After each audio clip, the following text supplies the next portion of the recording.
సమంత గురించి నాకు తెలిసి మీరు చర్చించినంతగా సోషల్ మీడియాలో పెద్దగా ఎవరు అనలిస్ట్గా చర్చించలేదు. సో మళ్ళీ అంత పెద్ద చర్చకి దారితీసింది ఈ టాపిక్.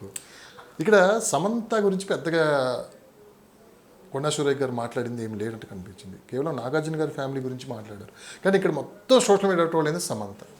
అంటే సమంతని ట్రోల్ చేస్తే ఎక్కువ మంది చూస్తారు.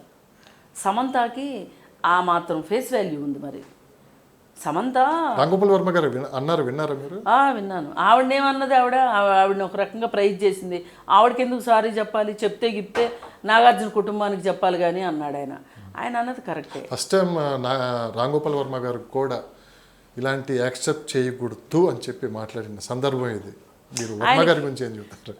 ఆయనకి ఏంటంటే కొంత అన్నపూర్ణ స్టూడియో ఆయనకి జీవితాన్ని ఇచ్చిందని, నాగార్జున గారు పదే పదే అవకాశాలు ఇచ్చారని అలా కనిపించలేదు మేడం. కాదు చెప్పేది వినండి. ఆ సాఫ్ట్ కార్నర్ కొంత పని చేసింది. లేకపోతే ఆయన తొందరగా మాట్లాడరు. మాట్లాడారంటే అర్థం ఏంటి? అదే. కానీ ఏ ప్రేమతో మాట్లాడింది కరెక్ట్గా మాట్లాడారు. ఎందుకో ఫస్ట్ టైం రాంగోపాల్ వర్మ గారు దగ్గర నుంచి ఒక సరైన మాటను విన్నాం అనిపించింది. పొగిడారా, తిట్టారా, సరైన మార్గంలో మాట్లాడారని చెప్పి కూడా ఒక చర్చకి తీసుకున్నారు. లేదు సరిగానే మాట్లాడారు ఆయన. కాకపోతే ఆ మాట్లాడడం వెనకమాల ఆయనకి అదే ఇంకొకళ్ళ గురించి ఇలా మాట్లాడితే ఆయన ఇంత స్పందించేవాళ్ళు కాదు. కానీ ఈ మధ్య కొంచెం ఆయన బయట ప్రపంచంతో సంబంధాలు పెంచుకుంటున్నారు అనిపిస్తుంది. లావణ్య మార్పు కనిపిస్తుంది. ఆయన డెల్లో ఆయన కూర్చొని అక్కడ జరిగేదే గొప్ప అన్నట్లు అదే ఒక ప్రపంచంలో బతికే మనిషి కాస్త బాహ్య ప్రపంచంలోకి వస్తున్నారనిపిస్తుంది.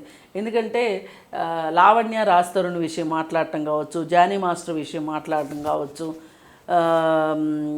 అప్పుడప్పుడు బయట విషయాలు మాట్లాడుతున్నారు.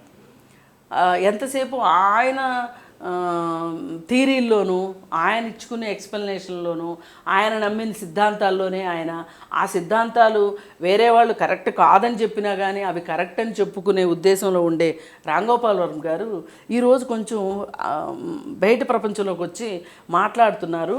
ప్లస్ నాగార్జున విషయంలో ఆయన స్పందించిన తీరు మట్టుకు బాగానే ఉంది.